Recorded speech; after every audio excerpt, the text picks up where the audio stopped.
Good evening भाई लोग, good evening, नमस्कार, जय हिंद।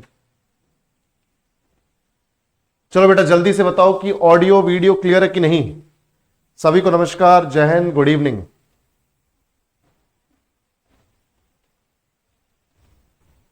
आ जाओ बेटा, जल्दी से ज्वाइन करो सभी लोग।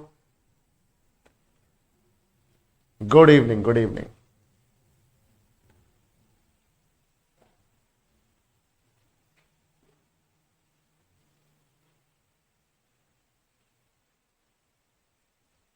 चलो भाई शुरू करते हैं क्लास। सभी लोग जल्दी से जुड़ जाओ।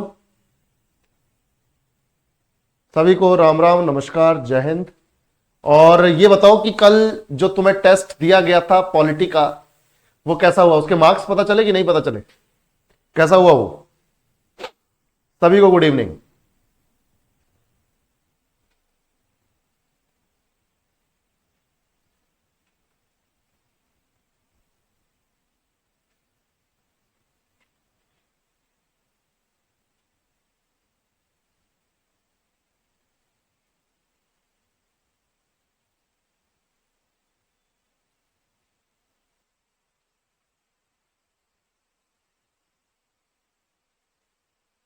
मैं दिख रहा हूं कि नहीं दिख रहा हूं, ये बताओ जल्दी से। सभी लोग जल्दी से बताएं, मैं दिख रहा हूं कि नहीं। Good evening, good evening, good evening.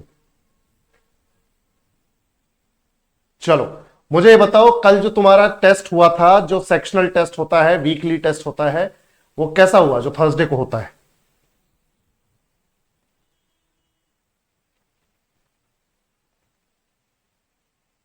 Good evening, good evening, good evening. क्योंकि आज हमारा टेस्ट का डिस्कशन है। तुम सब जानते हो कि मंडे से थर्सडे तक हम लोग अपने टॉपिक्स कवर करते हैं, और उसके बाद फ्राइडे को उस जो टेस्ट होता है थर्सडे को, उसका सेक्शनल टेस्ट का डिस्कशन करते हैं। फिर सैटरडे को तुम्हारा एक फुल लेंथ होता है ना? चलो अच्छा हुआ था। चलो भाई बहुत बढ़िया। अर्जुन पता नहीं है यार तेरे को कहां टेस्ट होता है, क्या बात कर रहा है? सबको पता है वीकली टेस्ट कहां होते हैं। चलो गुड इवनिंग। तो फटाफट से ऐसा करते हैं, टेस्ट का डिस्कशन कर लेते हैं। और टेस्ट के डिस्कशन के बाद मैं आपको बता दूं कि तुम्हारी जो पॉलिटी है वो खत्म हो चुकी है। आज ये टेस्ट होने के बाद, ये टेस्ट डिस्कस होने के बाद पॉलिटी इज ओवर। ठीक है भाई? बेटा एप्लीकेशन पे ही होता है टेस्ट, ठीक है? टेस्ट सेक्शन में, बिल्कुल बिल्कुल। अब हम ऐसा करेंगे, हमारी इंडियन ज्योग्राफी हो रखी है, हिस्ट्री हो रखी है। हिस्ट्री में शायद कोई एक आधा सेक्शन रहता है, एक बार बताना, मैं देख के भी उसको फोल्डर भी अलग बनाऊंगा उसका, क्योंकि हिस्ट्री और ज्योग्राफी मिक्स हो रखी है एटीएम वाले सेक्शन में। तो अब हम जो है या तो इकोनॉमिक्स शुरू करेंगे या फिर शुरू करेंगे वर्ल्ड ज्योग्राफी। ठीक है? चलो बिल्कुल बिल्कुल बिल्कुल, कोई दिक्कत नहीं। इकोनॉमिक्स भी होना ही है, इकोनॉमिक्स भी होना ही है। मेडिवल हिस्ट्री बचा हुआ है, ठीक है ठीक है ठीक है। चलो देख लेंगे, कोई दिक्कत नहीं है, करने तो सारे ही है, आगे पीछे कोई दिक्कत नहीं। तो टेस्ट डिस्कशन पॉलिटी, आज लास्ट क्लास है ये पॉलिटी की। उसके बाद मंडे से हमारा शुरू हो जाएगा नया सब्जेक्ट। तो भैया ध्यान से देखो जो कल टेस्ट मिला है। और उससे पहले आपको बता दूं, जो भी बच्चे एटीएम में जुड़े हुए हैं, डायरेक्टली एटीएम में जुड़े हुए हैं और थ्योरी वीक है, फटाफट से टाइम रहते हुए इस बैच से जुड़ सकते हैं आप, और अपनी तैयारी शानदार तरीके से कर सकते हैं। पूरे जीके की, geography, history, polity, economics, static GK, सब यहां पर सिस्टमेटिक वे में चल रहा है। ठीक है? चलो पहला क्वेश्चन मैंने तुम्हें दिया था वहां पे, the finance commission of India is setup under, Bharat का वित्त आयोग कौन से आर्टिकल के तहत स्थापित किया गया है? सभी लोग जल्दी से जवाब दे। टेस्ट का अगर स्कोर नहीं आया तो मैं अभी बता दूंगा तुम्हें कितना स्कोर है। जल्दी बताओ। सर वो मिडिवल हिस्ट्री के लेक्चर्स में other aspects of Mughal empire part 1 lecture, Spardha बेटा वो लेक्चर ही गायब हो रखा है। पीडीएफ मैंने भिजवा दी है टीम के पास, वो पीडीएफ आपको मिल जाएगी, पर वो लेक्चर मुझे दोबारा से रिकॉर्ड करना पड़ेगा, क्योंकि वो लेक्चर एप्लीकेशन में है ही नहीं कहीं पर। ठीक है? इसलिए वो वहां पर अवेलेबल नहीं है। मैं उसको दोबारा रिकॉर्ड करूंगा, डोंट वरी। चलो जल्दी से बताओ।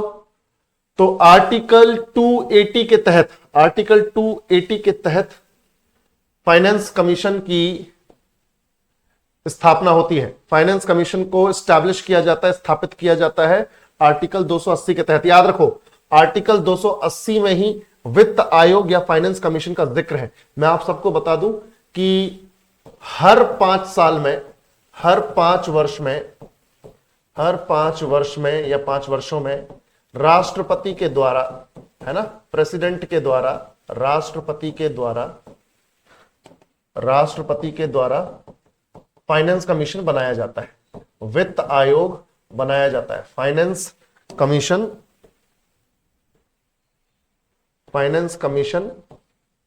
बनाया जाता है, फाइनेंस कमीशन बनाया जाता है। और ये भी 5 वर्षों के लिए ही होता है। जब 5 वर्ष में बनाया जा रहा है तो मतलब 5 वर्षों में ही होता है। तो देखो ध्यान से, 5 वर्ष के लिए अभी जो है 16th फाइनेंस कमीशन चल रहा है। जब से हम लोग हमारा संविधान लागू किए हैं तब से लेके अभी तक 16th फाइनेंस कमीशन चल रहा है। तो देखो ध्यान से, 16th फाइनेंस कमीशन चल रहा है अभी हाल फिलहाल में, और 16th फाइनेंस कमीशन का जो पीरियड है वो है 2026 से 2031 का। 5 साल के लिए इसको बना दिया गया, 2026 से 2031 के लिए। और याद रखना, 16th फाइनेंस कमीशन के जो हेड हैं, जो अध्यक्ष हैं, जो चेयरमैन हैं, है ना, जो चेयरमैन हैं, जो अध्यक्ष हैं, वो है अरविंद पनगड़िया। मैंने तुम्हें पहले भी बताया था, अरविंद पनगड़िया, अरविंद पनगड़िया, ठीक है भाई, अरविंद पनगड़िया। तो 16th फाइनेंस कमीशन के लिए अरविंद पनगड़िया को अध्यक्ष के तौर पर चुना गया। और एक चीज याद रखो बेटा, एक चीज याद रखो, फाइनेंस कमीशन का काम है, इसका फंक्शन है, फाइनेंस कमीशन का काम या इसका फंक्शन है, इसका कार्य है कि सेंट्रल गवर्नमेंट, केंद्र सरकार, सेंट्रल गवर्नमेंट यानी कि केंद्र सरकार और स्टेट गवर्नमेंट्स के बीच में, स्टेट गवर्नमेंट्स के बीच में वित्तीय संबंध स्थापित करना, बीच में वित्तीय संबंध स्थापित करना, कि फाइनेंशियल रिलेशनशिप स्टैब्लिश करना, वित्तीय संबंध स्थापित करना।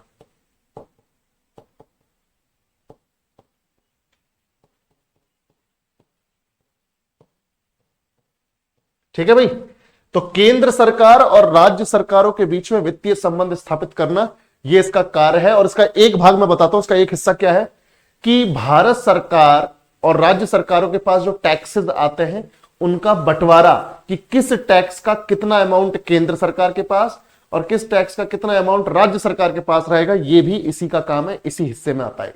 ठीक है, इसी फंक्शन का पार्ट है ये जो मैंने आपको बताया। तो याद रखना, हर 5 वर्षों में राष्ट्रपति के द्वारा फाइनेंस कमीशन बनाया जाता है। 16th फाइनेंस कमीशन बना दिया गया है, अरविंद पनगड़िया चेयरमैन है 2026 से 2031 के लिए।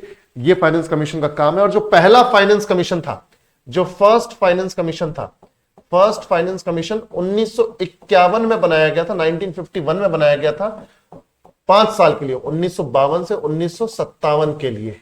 और इसके जो फर्स्ट फाइनेंस कमीशन के जो हेड थे उनका नाम था केसी नियोगी, केसी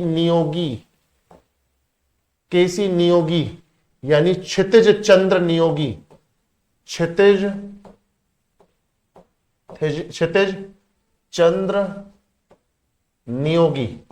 ठीक है बच्चों, तो ये हम पहले भी डिस्कस कर चुके हैं। चलो आगे बढ़ते हैं, सबको समझ में आया? चलो आगे बढ़ते हैं। बिल्कुल, next, on center state relations a commission had been set up by the government of India named Sarkaria Commission in the year। केंद्र राज्य संबंधों पर भारत सरकार द्वारा किस वर्ष में सरकारी आयोग नामक एक आयोग का गठन किया गया था? मैंने तुम्हें बताया था, केंद्र राज्य, देखो केंद्र और राज्य के बीच में, यानी केंद्र सरकार और राज्य सरकारों के बीच में एक बैलेंस बनाने के लिए, शक्ति का एक बंटवारा करने के लिए, पावर का एक डिस्ट्रीब्यूशन करने के लिए, दोनों के बीच में एक बैलेंस बनाने के लिए एक कमीशन बनाया गया था 1983 में। सुप्रीम कोर्ट के रिटायर्ड जज रंजीत सिंह सरकारिया की अध्यक्षता में, रंजीत सिंह सरकारिया की लीडरशिप में एक कमीशन बनाया गया था, सरकारिया कमीशन 1983 में। और उसका काम यह था कि केंद्र और राज्य के बीच में संबंधों को बैलेंस किया जाए। ठीक है, बिल्कुल। तो 1983 याद रखना बेटा, 1983 में। तो भैया यहां पे हम ये कह सकते हैं कि सुप्रीम कोर्ट के फॉर्मर जज, यानी पुराने जज रंजीत सिंह सरकारिया, रंजीत सिंह सरकारिया की अध्यक्षता में, की लीडरशिप में, की अध्यक्षता में 1983 में केंद्र और राज्यों के संबंधों को, केंद्र और राज्यों के संबंध को, सेंटर एंड स्टेट के रिलेशंस को बैलेंस करने के लिए, केंद्र और राज्य के संबंधों को बैलेंस करने के लिए, बैलेंस करने के लिए, याद रखना, तो सुप्रीम कोर्ट के फॉर्मर जज रंजीत सिंह सरकारिया की अध्यक्षता में 1983 में केंद्र और राज्यों के संबंधों को बैलेंस करने के लिए सरकारिया कमीशन बनाया गया था, सरकारिया आयोग बनाया गया था, सरकारिया कमीशन बनाया गया था। ठीक है, तो ये हम डिस्कस कर चुके थे पहले भी। चलो, तो 1983 सही आंसर है। ठीक है, चलो next. Which of the following is not a constitutional body of the government of India? निम्नलिखित में से कौन भारत सरकार का संवैधानिक निकाय नहीं है? जल्दी बताओ, तुम सब जानते हो, अच्छे से पढ़ा हुआ है हम लोगों ने, जल्दी बताएंगे सभी लोग। और अपना स्कोर खुद ही चेक कर लो, अगर अभी तक नहीं मिला है तो ये टेस्ट डिस्कशन के थ्रू चेक कर लो। जल्दी बताओ सभी लोग, सभी लोग जल्दी से जवाब देंगे भाई।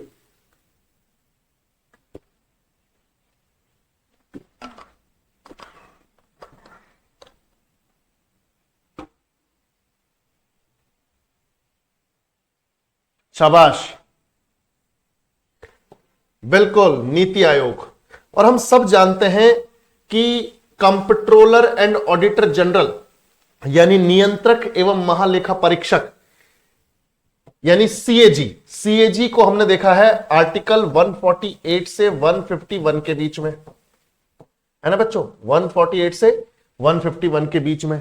तो बेसिकली मतलब अगर संविधान के किसी अनुच्छेद में इनका जिक्र है, मतलब ये तो कॉन्स्टिट्यूशनल बॉडी है, ये तो संवैधानिक निकाय है। और तुम सब जानते हो इनका काम क्या है, इनका काम है केंद्र और राज्य सरकारों के खातों को चेक करना, अकाउंट्स को चेक करना कि कहीं कोई गलत तरीके से, कोई गलत सोर्स से पैसा तो नहीं आ रहा है, या कहीं गलत जगह पर पैसा खर्च तो नहीं किया जा रहा है। बेसिकली केंद्र सरकार और राज्य सरकार के अकाउंट्स को ऑडिट करने का काम है कंप्ट्रोलर एंड ऑडिटर जनरल का। ठीक है, हमें मालूम है। इलेक्शन कमीशन तुम जानते हो, इलेक्शन कमीशन का काम है, ये अब जैसे आर्टिकल 324 में है, तो इलेक्शन कमीशन का क्या काम है? इलेक्शन कमीशन का काम है 4 जगहों का इलेक्शन करवाना फ्री एंड फेयर तरीके से, बिल्कुल निष्पक्ष तरीके से, बिल्कुल सुचारू रूप से। कौन सी जगह का इलेक्शन करवाना? एक तो पार्लियामेंट का, पार्लियामेंट में दोनों हाउसेस आ जाएंगे। पार्लियामेंट का मतलब है लोकसभा एंड राज्यसभा।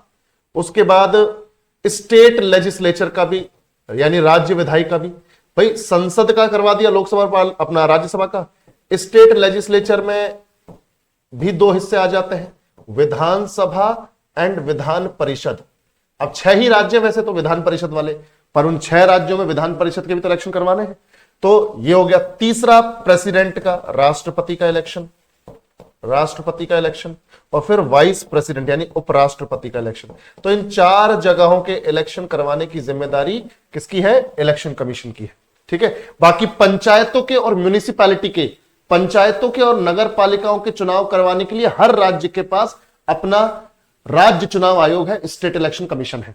ठीक है, बाकी यूनियन पब्लिक सर्विस कमीशन का काम हम लोगों ने कल ही पढ़ा था, कल नहीं परसों पढ़ा था, तो मैंने तुम्हें बताया था कि आर्टिकल 315 से 323 के बीच में यूनियन पब्लिक सर्विस कमीशन है, संघ लोक सेवा आयोग है, जो कि ऑल इंडिया सर्विसेज के लिए यानी अखिल भारतीय सेवाओं के लिए 3 ही सर्विसेज बताई थी, IAS, IPS, IFOS, Indian forest service, भारतीय वन सेवा। तो ऑल इंडिया सर्विसेज और ग्रुप ए और ग्रुप बी की जो सेंट्रल सिविल सर्विसेज है, IFS, IRS, वो सब सारी, तो उन सभी पदों पर अफसरों को भर्ती करने का काम यूपीएससी का है, अफसरों को भर्ती करने का काम यूपीएससी का है। तो ये भी हम देख चुके थे। बाकी बचा नीति आयोग, तुम सब जानते हो नीति आयोग एक गैर संवैधानिक निकाय है, एक नॉन कॉन्स्टिट्यूशनल बॉडी है। और इस गैर संवैधानिक निकाय को देखो हम बहुत बार पढ़ चुके हैं ये नीति आयोग, तो तुम्हें रटना होना चाहिए। तो ये गैर संवैधानिक निकाय है जिसकी स्थापना 1 जनवरी 2015 को हुई है। ठीक है, इसने प्लानिंग कमीशन को रिप्लेस किया है, योजना आयोग को रिप्लेस किया है। प्लानिंग कमीशन यानी योजना आयोग को रिप्लेस किया है, योजना आयोग की जगह पे आया है।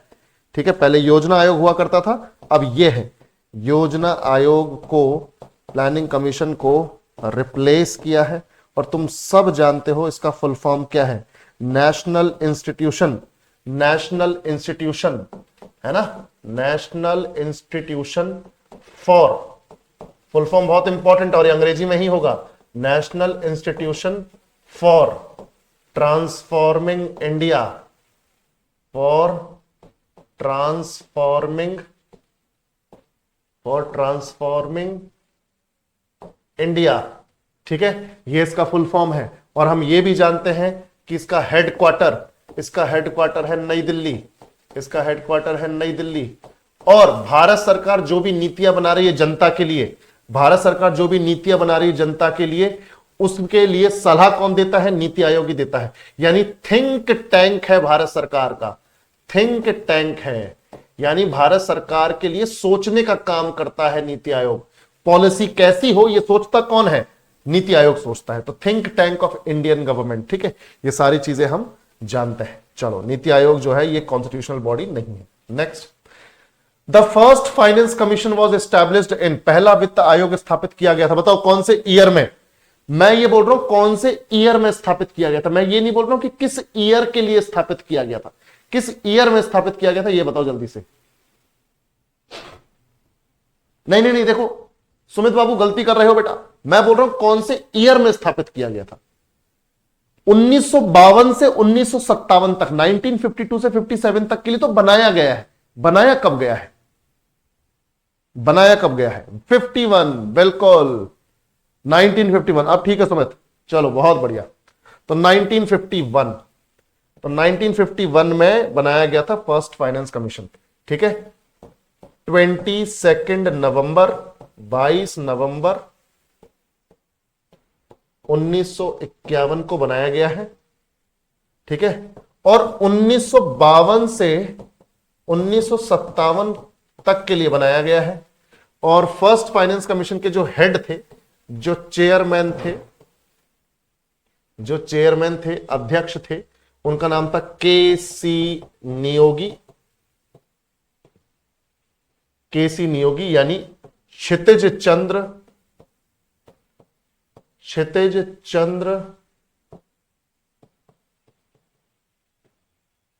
नियोगी। ठीक है बेटा, उम्मीद करता हूं कि आपको समझ में आया होगा। चलो आगे बढ़ते हैं, आंसर हमें पता चल गया 1951। Next, according to which article the parliament amended the constitution, 42nd constitutional amendment, and inserted secular, socialist and integrity in the preamble of the constitution।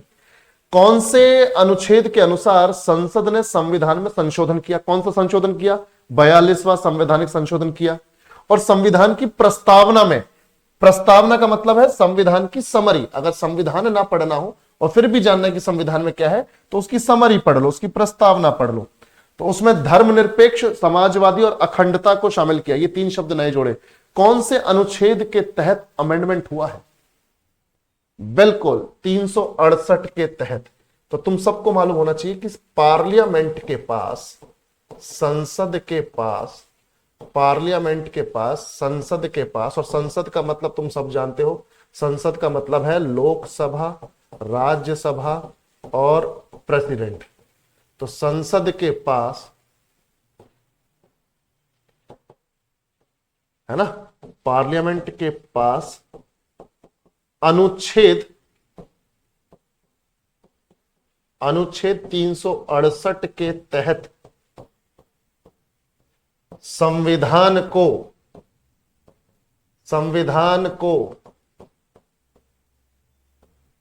Amend करने का यानी संशोधन करने का अधिकार प्राप्त है। संसद ही कर सकती है संशोधन, और कोई नहीं कर सकता। और ये कौन से अमेंडमेंट के द्वारा किया गया है? कौन से अमेंडमेंट के द्वारा? 24th अमेंडमेंट, 24वां जो संवैधानिक संशोधन हुआ था, उसमें ऑफिशियली ये बोल दिया गया 1971 में कि भैया आर्टिकल 368 के तहत सिर्फ संसद के पास ये अधिकार है कि वो संविधान को संशोधन कर सके। तो 24th अमेंडमेंट 1971 ने हक दिया है संसद को, पार्लियामेंट को, कि वो संविधान को अमेंड कर सकती है जरूरत पड़ने पर। पर एक चीज याद रखना बेटा, एक चीज याद रखना, जब ये 42nd अमेंडमेंट हुआ 1976 में, कब हुआ ये? 1976 में। तो ये 3 शब्द हमारी प्रस्तावना में जोड़ दिए गए। पर एक चीज यहां पे और आपको बताना चाहूंगा कि आपको याद रखना है कि ये अमेंडमेंट का प्रोसीजर हमने लिया कहां से? भाई ठीक है, संसद अमेंडमेंट करेगी, पर अमेंडमेंट का कॉन्सेप्ट कि संविधान को अमेंड कर सकते हैं, ये कॉन्सेप्ट कहां से लिया? पॉलिटी की शुरुआती क्लासेस में मैंने तुम्हें बताया था, जल्दी बताओ। अमेंडमेंट का प्रोसीजर, तरीका हमने कहां से लिया था? कौन से देश से? जल्दी बताओ बेटा सभी लोग। बहुत बढ़िया अभिषेक, वेरी गुड, बहुत बढ़िया, बहुत बढ़िया Sumit Kumar Shekhar, very good. South Africa, शाबाश शाबाश सीमा। देखो भाई, तो यहां पर हम कह सकते हैं कि अमेंडमेंट का जो प्रोसीजर है, अमेंडमेंट की जो प्रक्रिया है, जो प्रोसेस है, वो हमने साउथ अफ्रीका से बोरो की है, साउथ अफ्रीका से बोरो की है। ठीक है, चलो बहुत बढ़िया। अच्छा ये और बताओ कि ये प्रस्तावना, प्रियम्बल कहां से बोरो की है? प्रियम्बल का कॉन्सेप्ट हमने कहां से लिया है?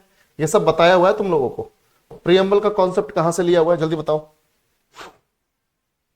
प्रियम्बल का कॉन्सेप्ट, प्रस्तावना कहां से लिया हम लोगों ने? सभी लोग बताएंगे।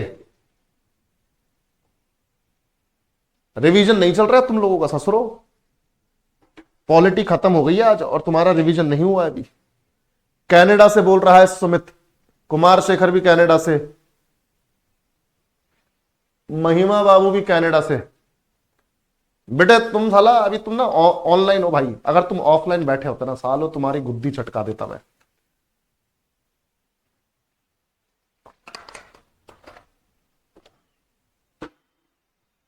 बिल्कुल त्रिपर्णा सीमा, बिल्कुल यूएसए से लिया है। कनाडा से बच्चों हमने लिया है फेडरलिज्म विद स्ट्रॉन्ग सेंटर, मजबूत केंद्र के साथ संघवाद। ससुरे कुछ भी बोल रहे, तुमको साला कनाडा ही पहुंचाएंगे, रुको। जो कनाडा वाले थे ना, ये यूएसए से लिया है, यूएसए से लिया है कॉन्सेप्ट। और प्रियम्बल की भाषा ऑस्ट्रेलिया से ली है। प्रियम्बल की लैंग्वेज जैसे है ना, we the people of India, हम भारत के लोग, तो वो लैंग्वेज हमने ऑस्ट्रेलिया से ली है। चलो देखो इधर पे कनाडा बोल रहे हैं ससुरे, तो आर्टिकल 368। ठीक है, चलो आगे बढ़ते हैं। The power of parliament to amend the constitution of India is a constitutive power established in the. Bharat के संविधान में संशोधन करने की संसद की शक्ति एक संवैधानिक शक्ति है। कौन से अमेंडमेंट के द्वारा? अभी बताया, अब गलती नहीं करनी है, अभी बताया, शाबाश, बहुत बढ़िया। ये हुई ना बात।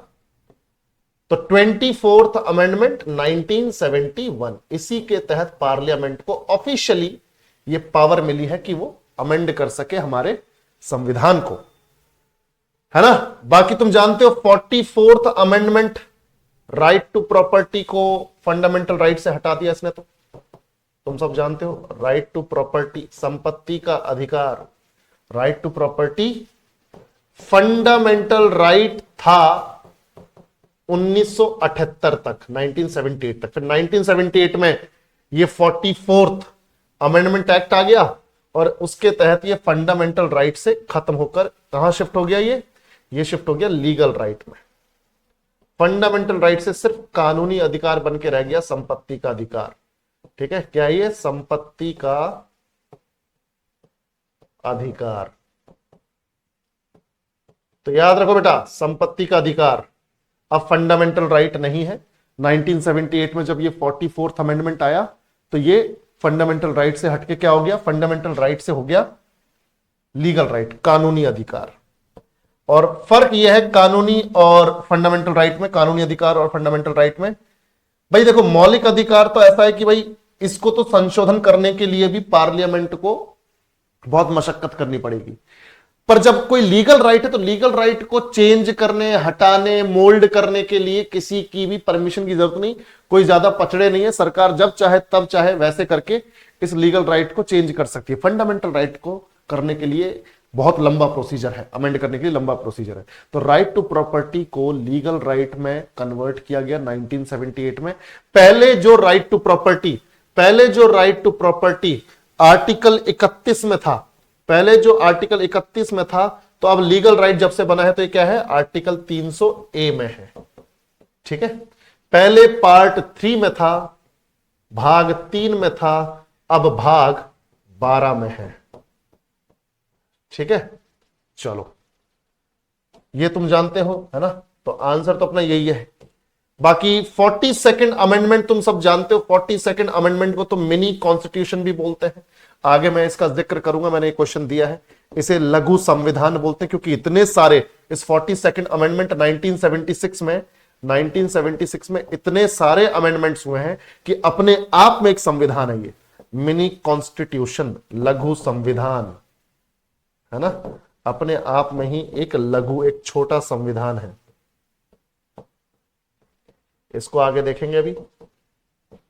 बाकी 26th अमेंडमेंट एक्ट 1971 के थ्रू मैंने बताया था तुम्हें क्या हुआ था, प्रिवी पर्स को खत्म किया गया था, प्रिवी पर्स को खत्म किया गया था।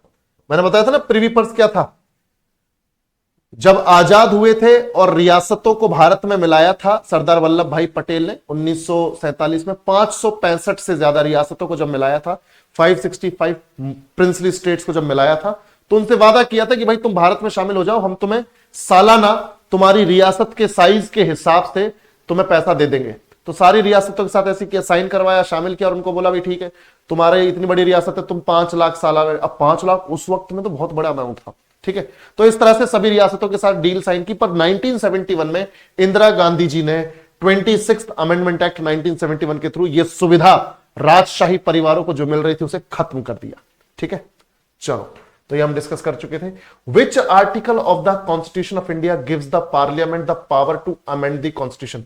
अगेन लैंग्वेज चेंज करके सेम सवाल पूछा है, तुम सब जानते हो इसका आंसर, आर्टिकल 368, आर्टिकल 368, और ये दिया गया है 24th कॉन्स्टिट्यूशनल अमेंडमेंट एक्ट के द्वारा, 24th कॉन्स्टिट्यूशनल अमेंडमेंट एक्ट के द्वारा।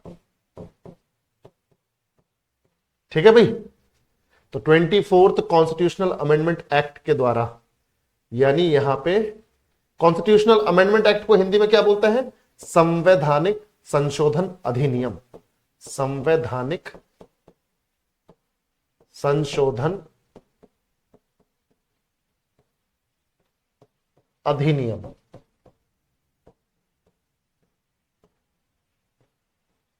ठीक है बच्चों, चलो आगे बढ़ते हैं। Which amendment in the constitution of India deals with the abolition of right to property as a fundamental right. अभी पढ़ा है, जल्दी बताओ कौन से आर्टिकल ने राइट टू प्रॉपर्टी को फंडामेंटल राइट के तौर पे उड़ा दिया, कौन से अमेंडमेंट ने? शाबाश, बहुत बढ़िया, 44th है ना, तो 44th संवैधानिक संशोधन, 44th संवैधानिक संशोधन अधिनियम यानी कॉन्स्टिट्यूशनल अमेंडमेंट एक्ट। और कौन से साल में आया था ये? ईयर बता दो जल्दी से सभी लोग कमेंट सेक्शन में, कौन से ईयर में आया था, ईयर बताओ जल्दी। 44th अमेंडमेंट कौन से ईयर में आया था, सभी लोग बताएंगे जल्दी से।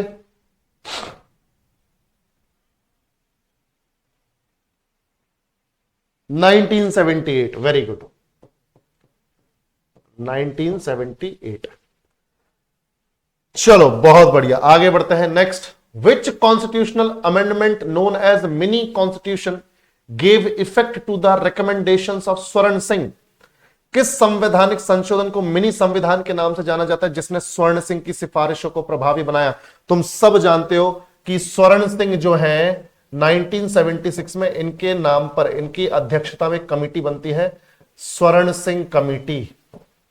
स्वर्ण सिंह कमेटी इंदिरा गांधी जी ने बनाई थी 1976 में, और उस वक्त में देश में इमरजेंसी लगाई हुई थी, देश में एक तरीके से राष्ट्रीय आपातकाल लगा हुआ था, और इस 1976 में सरदार स्वर्ण सिंह कमेटी को यह बोला गया था कि आप फंडामेंटल ड्यूटीज, मौलिक कर्तव्य तय करो हिंदुस्तान की जनता के, कि कुछ तो मौलिक कर्तव्य हैं इनके देश के टुवर्ड्स, संविधान के टुवर्ड्स, इतना क्या हंगामा कर रही है जनता।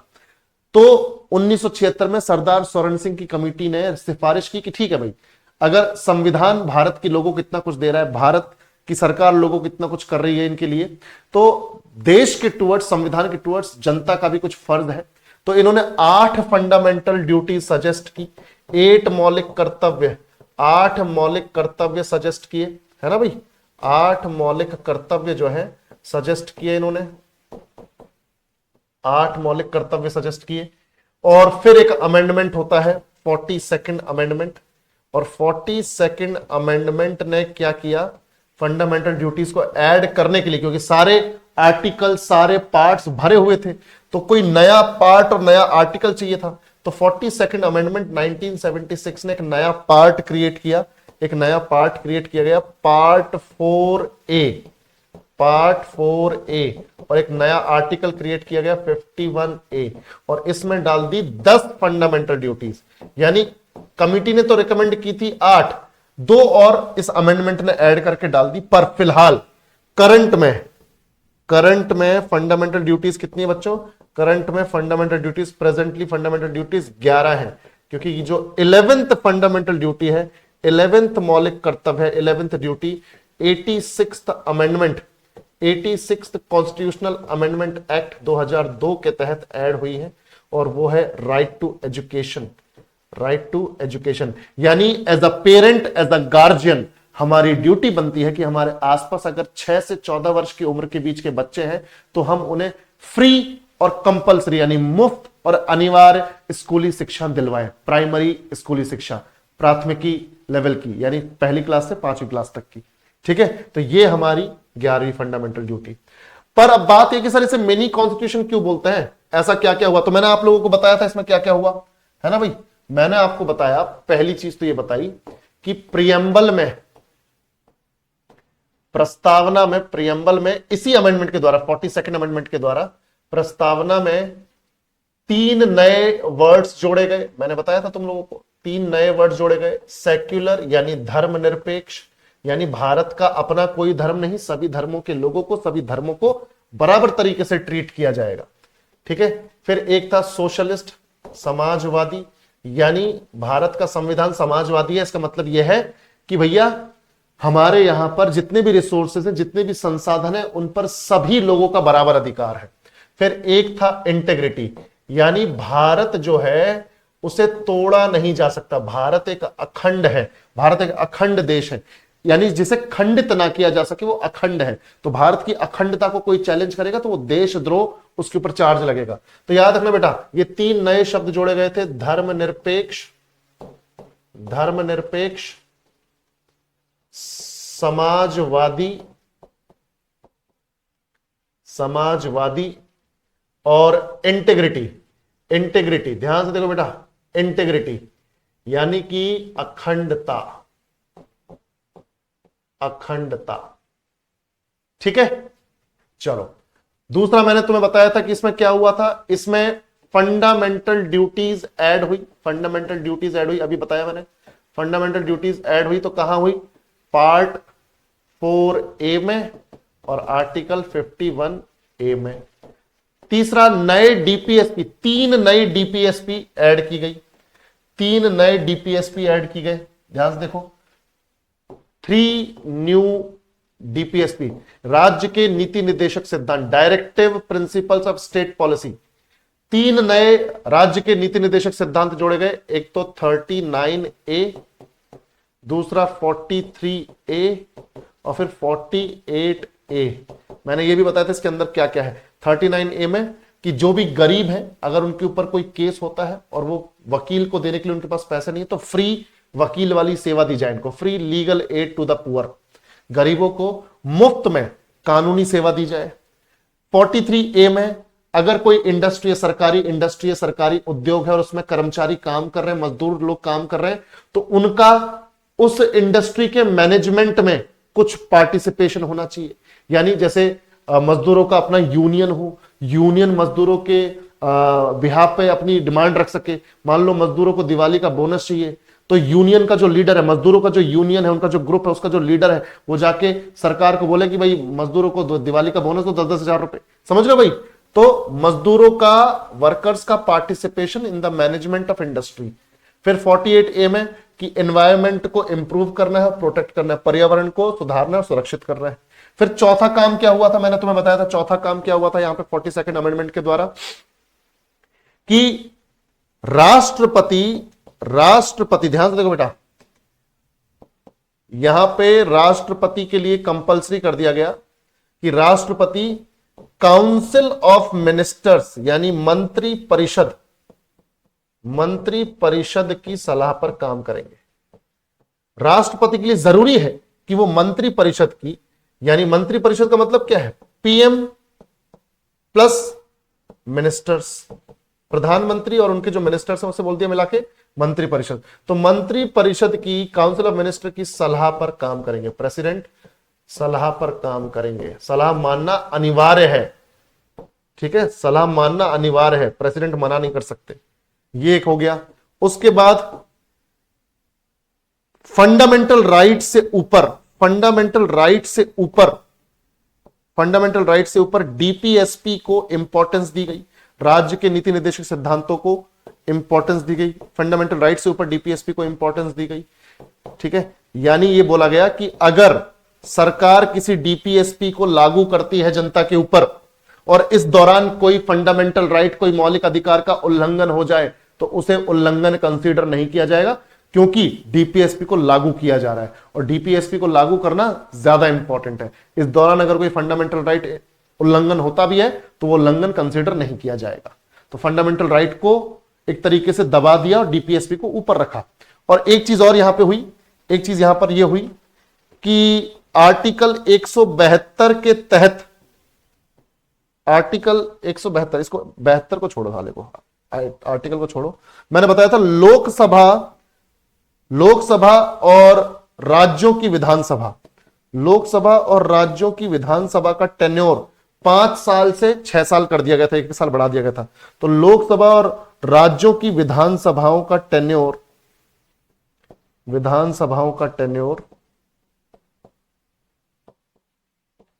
कार्यकाल 5 से 6 साल कर दिया था, 5 से 6 वर्ष कर दिया गया था। तो ये सब हुआ है। अब इतने सारे अमेंडमेंट्स हुए हैं तो भैया फिर तो ये मिनी कॉन्स्टिट्यूशन ही है, ठीक है। चलो, तो उम्मीद करता हूं कि आपको समझ में आ गया होगा।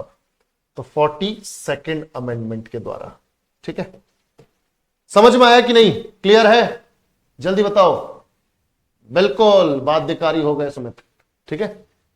चलो 42nd अमेंडमेंट याद रखना कौन से साल में हुआ है, 1976 में। Next, article 51A containing fundamental duties were inserted by which constitutional amendment. मौलिक कर्तव्यों से युक्त अनुच्छेद 51A किस संवैधानिक संशोधन द्वारा शामिल किया गया था, बताओ। ये देखो और ये देखो, कौन से के द्वारा ऐड हुआ है, 42nd के द्वारा। सही बात है भाई, 42nd अमेंडमेंट 1976 के द्वारा, ठीक है, 1976 के द्वारा। बाकी 73rd अमेंडमेंट 1993 के द्वारा पंचायतों के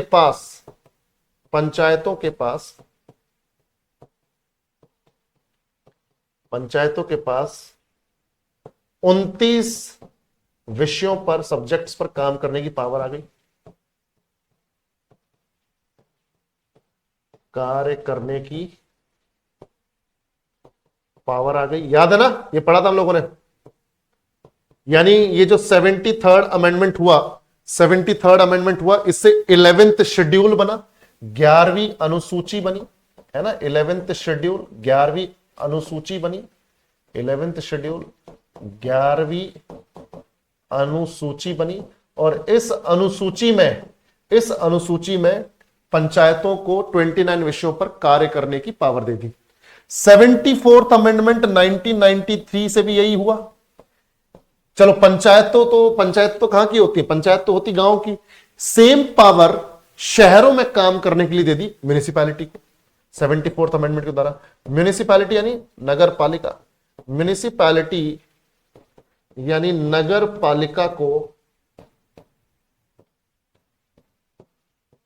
पालिका को शहरी क्षेत्रों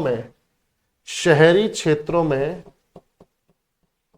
18 सब्जेक्ट्स पर, 18 विषयों पर काम करने की जिम्मेदारी दे दी।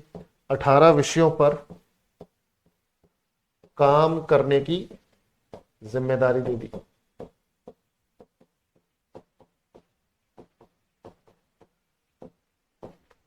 ठीक है, ये हम पढ़ चुके हैं। हम लोगों ने पंचायती राज सिस्टम अच्छे से किया ये सब। और 44th अमेंडमेंट तो तुम जानते ही हो बेटा। 44th अमेंडमेंट तो संपत्ति के अधिकार को, इतनी बार पढ़ लिया अब ये तो, इससे तो नफरत भी हो गई होगी तुम्हें। राइट टू प्रॉपर्टी को फंडामेंटल राइट से किसमें कन्वर्ट कर दिया, लीगल राइट में, है ना, लीगल राइट में।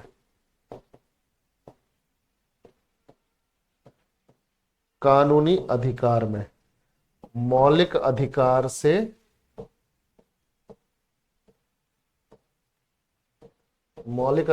सीधे कानूनी अधिकार में। चलो तो ये सब हो गया हमारा। Next, which constitutional amendment gave the directive principles precedence over fundamental rights. बताओ किस संवैधानिक संशोधन ने निदेशक सिद्धांतों को मौलिक अधिकारों पर प्राथमिकता दी। बताओ कौन से कॉन्स्टिट्यूशनल अमेंडमेंट ने राज्य के नीति निदेशक सिद्धांतों को ऊपर रखा मौलिक अधिकारों से। 42nd, बिल्कुल 42nd अमेंडमेंट 1976। और तुम जानते हो ना राज्य के नीति निदेशक सिद्धांत डीपीएसपी। मुझे एक बात बताओ, हमने कौन से देश से लिया ये कॉन्सेप्ट, राज्य के नीति निदेशक सिद्धांत डीपीएसपी का कॉन्सेप्ट हमने कौन से देश से लिया, जरा लिया बताओ, जरा पढ़ा है हम लोगों ने, बहुत अच्छे से पढ़ा है, बताओ जल्दी।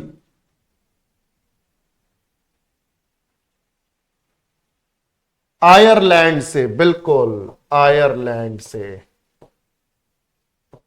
ठीक है, आयरलैंड से लिया डीपीएसपी। और डीपीएसपी क्या है, डीपीएसपी राज्य के नीति निदेशक सिद्धांत वो सिद्धांत हैं जो सरकार को हेल्प करते हैं, केंद्र सरकार राज्य सरकारों को हेल्प करते हैं कोई पॉलिसी बनाने के लिए, कोई नीति बनाने के लिए।